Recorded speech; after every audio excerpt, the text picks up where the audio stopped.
All right, welcome back to another video. In this video, I'm going to be showing you guys how to sand and re-clear your carbon fiber hood. Now, this will be the same process if you're going to be painting or re-clearing or whatever the step may be. It's going to be the same thing. So if you were going to paint your hood a different color, steps would be the exact same. So let's get right into it.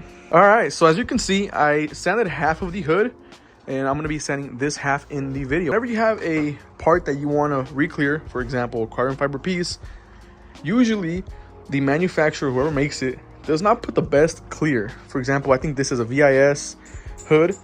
Their carbon products are awesome, but like I said, I think since they make so many carbon fiber parts, it's just cheaper if they use a lower quality clear. Hence why the clear on these hoods, fenders, trunks always tends to fade after about a year or two of sitting in the sun. So this one's not that bad. I sanded all of this with the new Milwaukee DA.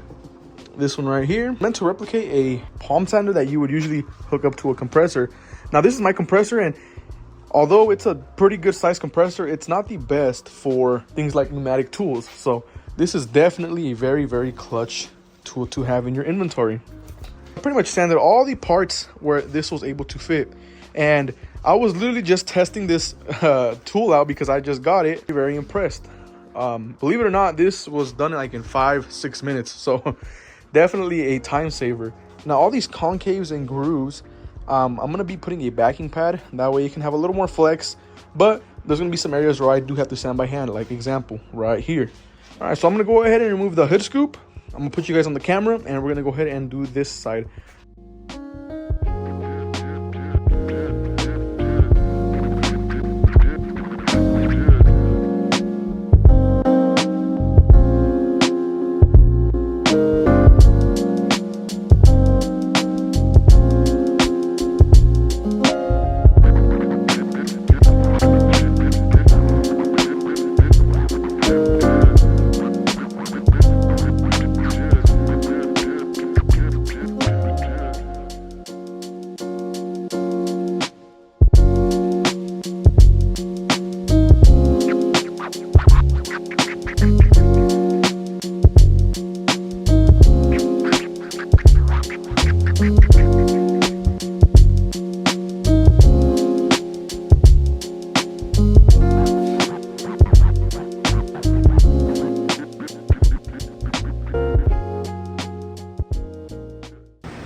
Alright, so as you can see, I pretty much sanded all of the hood with 320.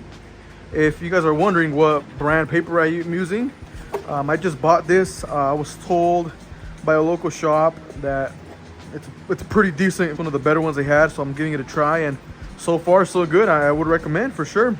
I also have a backing pad on the sander just so it doesn't give such a hard scratch.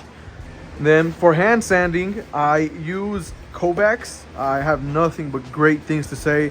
I have a K800, a K600, and I think I have another one somewhere here. There you go. This is a K360. They come as square pieces that are split in half. As such, they are really good if you have a block and you're trying to just sand some stuff real quickly. Man, these are great. They're a little pricier, but oh boy, I cannot imagine myself going back to cheaper AutoZone Harbor Freight sandpaper. So just in case for emergencies, I do have some Hercules Harbor Freight. Not my go-to, but an emergency, this will get by. I got the whole hood sanded. Now I've just got to go by hand and get these harder to reach areas that I couldn't get with the DA. I am going to be using Kovacs 360, like I mentioned earlier, and then at the very end, I'm going to be going around with a red Scotch-Brite pad on, and it's going to be wet with the pad. So once I finish dry sanding with the paper on these hard to reach areas, I'm going to come around with the red scuff pad and use some surface prep. The surface prep basically helps sand and clean at the same time. Also, I do have this block, which is pretty soft, although it looks kind of hard. It's like a medium soft hard pad. I'm going to be sticking the Kovacs paper on, so that way I can have a surface to grab onto while I sand these areas. If you guys want this pad, it's also by Kovacs, part number 00212.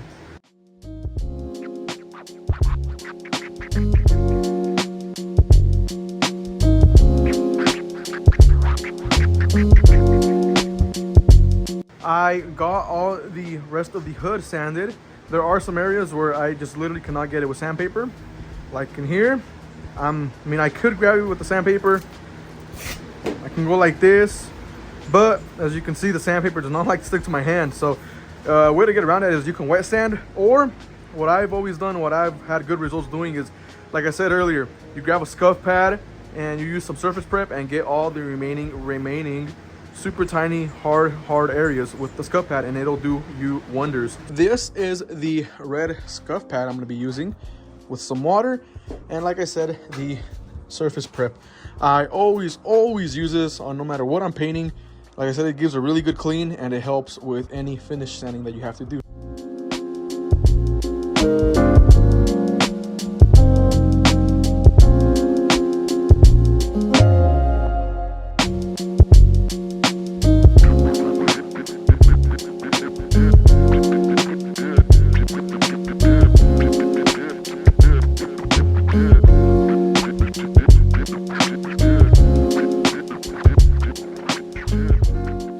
Any paper or scuff pad or whatever it be, I like to go in the X pattern. So for example, I'm going this way and I'll do my sanding, I'll come back and then I'll go this way.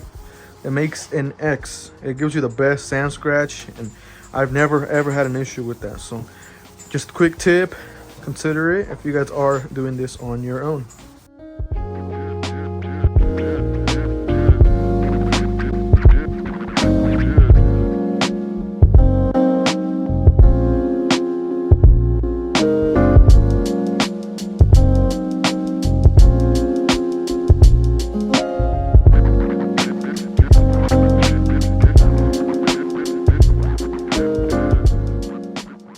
Alright, so as you guys saw on the time lapse, I scuffed up the entire hood.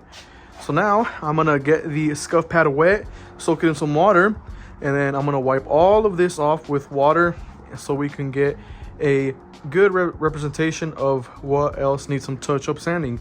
Now, if you wipe it off, you let it dry, and you notice some spots are still shiny, don't freak out. It happens to everybody, it happens to me. You're probably not gonna get it 100% sanded on the first go around. So once you see that there's a couple spots that need touch-ups, simply grab your scuff pad, sand it down, touch it up. Patience is the key to a good paint job, I promise you guys. Once you guys get all the prep 100% done, the rest of this is easy. Painting is easy.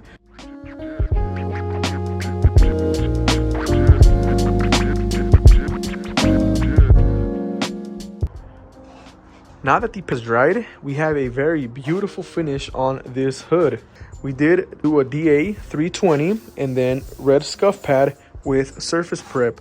Now that's going to be the same exact process for really any part of the car that you want to spray.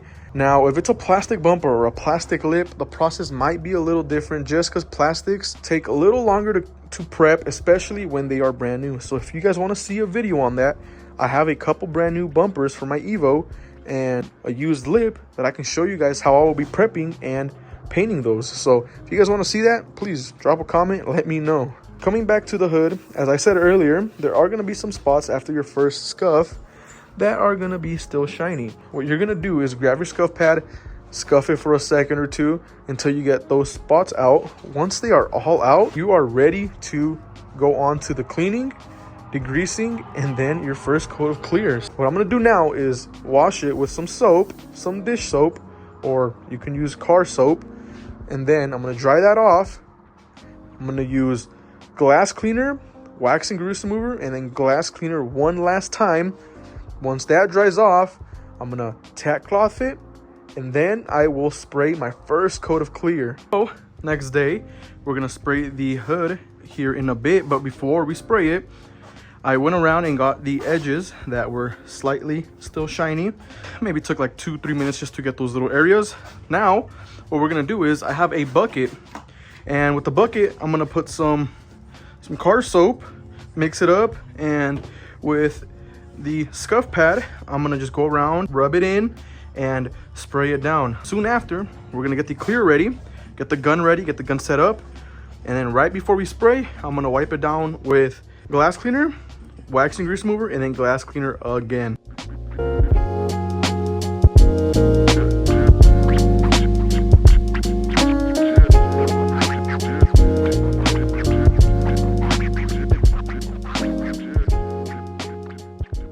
While I wash the hood and a couple other parts that I'm gonna be re-clearing, a quick tip that I like to do that I want you guys to know: when I spray in colder weather, really anything below 60, I get 2 buckets of hot water, warm hot water, and I will let the clear and the hardener sit in there.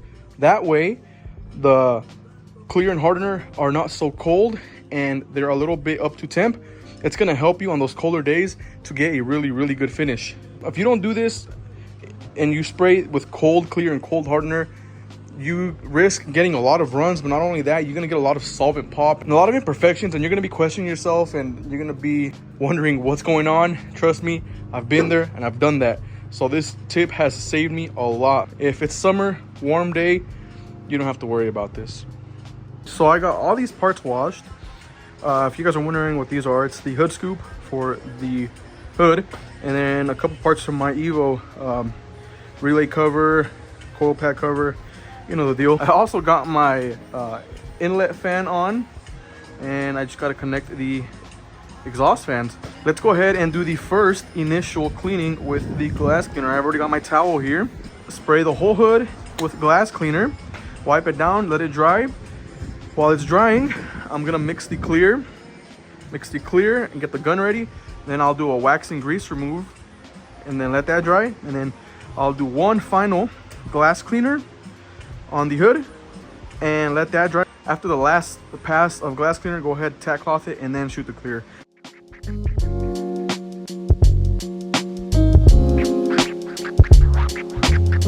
I am just using shop towels. You can use these blue ones, or preferably I like to use microfiber towels, a brand new one every single time. But if you guys don't have that, shop towels will work.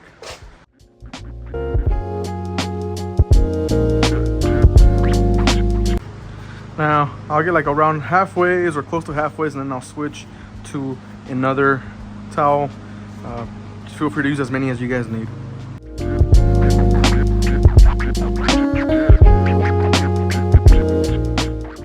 Another important step, I don't know if you guys noticed, but I'm wiping in one direction. Reason for that is because if you are dragging any contaminants, any dirt, any debris, you don't want to put it back. So if I was going like this, you're just going to be smearing all the contaminants. By going in one direction, you're making sure you get all of that off the panel, and you are just assuring of a good prepped surface. Alright, so for my clear gun, I'm using these Anest Iwata. Is the Kiwami 4. I love this gun for clear. And to the gun, we're going to be using this regulator and a water filter. Make sure you put the water filter before the regulator, otherwise you're not going to be getting accurate readings to your gun. Okay, so I have a brand new mixing cup. What I like to do to preserve these, or just simply not throw them away after every use, is I will get my cup that's going on top of the gun. So in this case, it's going to be a 3M. This cup goes inside of the larger one. Put the cap, and then you go onto the gun. What I like to do, instead of mixing directly on here, is I will put this all the way in, and since it's a clear see-through cup, you can put it all the way in. You can put it all the way in, and you will be able to measure accurately and mix your clear appropriately without having to throw the cup away right after. Make sure you guys give your clear and your hardener a good mix before opening it up. So this clear is a Lumabase 3000. They have a 1000 and 2000 series. The 3000 is the better one. I really like it. It sprays pretty glossy. You really need 2 coats with this clear. It's a thick clear, but I like to do 3 to 4 coats because I am always cutting and buffing after my paint jobs, and this is a 2-to-1 mix ratio. So what that means is we're gonna find the 2-to-1 mix right here, which is gonna be right here, and we're gonna fill it up to the first point. Let's go, for example, 4. We're gonna fill it up with 3000 part. We're gonna go to 4. Then with a 3001 with the activator, you're gonna go to 1. You always have more clear than activator. It's never the other way around. The most you'll see is a 1-to-1. Find the 2-to-1, go to 4 with the clear, and then go over one line as you see the 1, and you're gonna find the 4, and you're gonna fill up with activator to right there. That gives you a 4-to-1 perfect mixture. So let's go ahead and do that. So I went to the 5. Let's go ahead and go to the 5 on the activator. Okay, now that we have our clear all set up, let's go ahead and get a stick and mix the clear. We are gonna mix the clear, like I said, and I'll mix it for around a minute or so, and then I will put it in the larger cup, close it up, and that is how we get our clear ready for spray. You guys don't want to forget your gloves and your mask. All right, this is how I like to do the wax and grease remover. I'm usually pretty generous with it. If you guys have a spray bottle, that'll be helpful, but I don't have one, so same thing with the wax and grease remover. You want to go in one direction, same as the glass cleaner.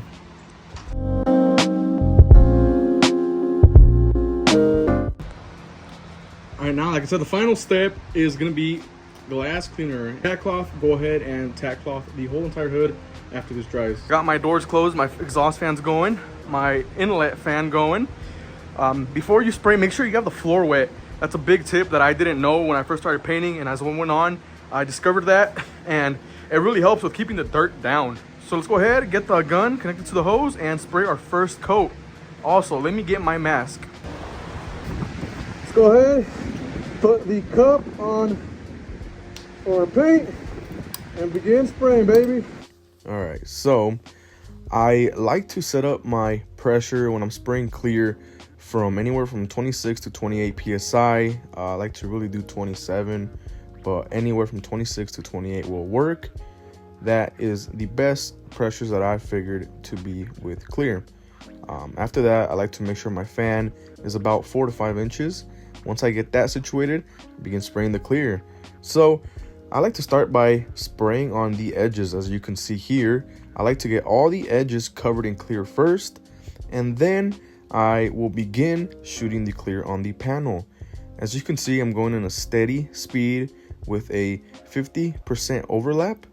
I like to not go so wet on the first coat, simply because you're gonna get runs that way.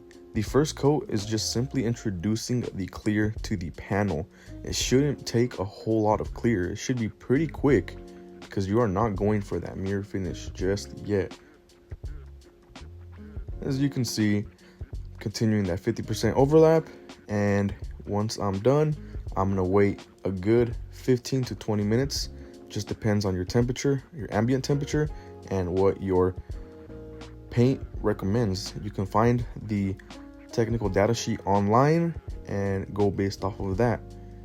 But here I am spraying the parts for my Evo and the hood scoop. As you can see, that little fuse cover likes to move simply because it's so light, but didn't affect the paint job at all. So let's get that done, and I'll see you guys in the next pass.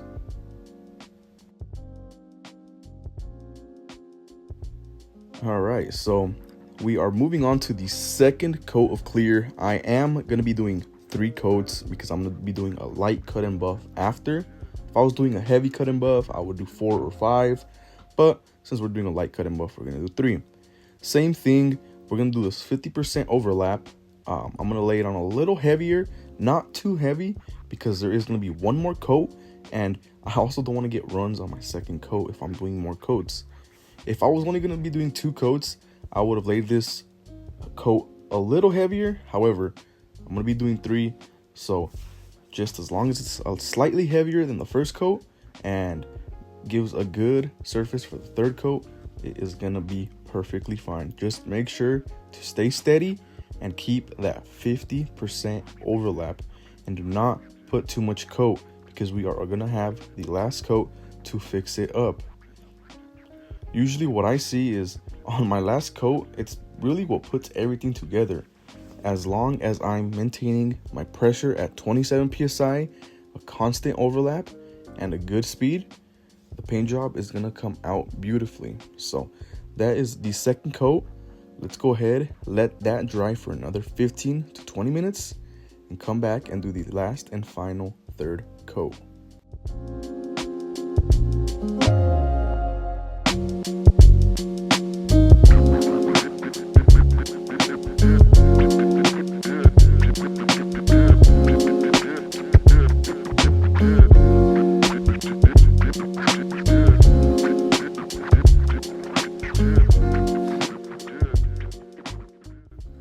right, so as you can see here, I had to mix up a little bit more clear, which is not the end of the world. It happens all the time. So go ahead and mix as much as you guys need and continue spraying. All right, so we're gonna be doing the final third coat. I like to always make sure after every coat that my pressure maintains at 26 to 28 psi and my fan pattern stays within the 4 to 5 inches. So here I am spraying the final coat. I am gonna lay it a little heavier than the first 2 coats simply because it's the last coat, but again, not too heavy to where I'm gonna be getting runs. And let's keep that 50% overlap so we can have beautiful coverage throughout the whole hood. You can see here, I'm keeping a steady rate with a slower speed because like I said, I am gonna lay this coat a little heavier and you guys will see how beautiful the result will be.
All right, so as you can see here, this is a few seconds after I finished the last coat and the hood is looking phenomenally.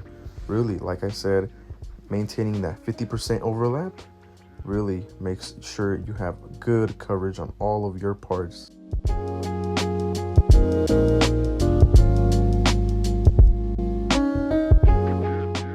All right, we are now done. As you can see, the hood is all cleared along with these other miscellaneous parts. I'm gonna be waiting about 2 to 3 days before I cut and buff the hood. I did get some dust nibs around the center and I got a couple of spots on the hood, which is no biggie because like I said, I will be showing you guys how to make this paint job one step better and one step closer to perfection by cutting and buffing. Here are all the other parts that I also have. Beautiful. And a lot of people might be happy with these results, but like I said, I take pride in my work and I like everything that I do to come out nearly perfect. So let's take a quick look at the hood as it sits. She looking really, really good. For those of you who want to go the extra mile and cut and buff, please stick around to the next video and I will show you guys how to do that.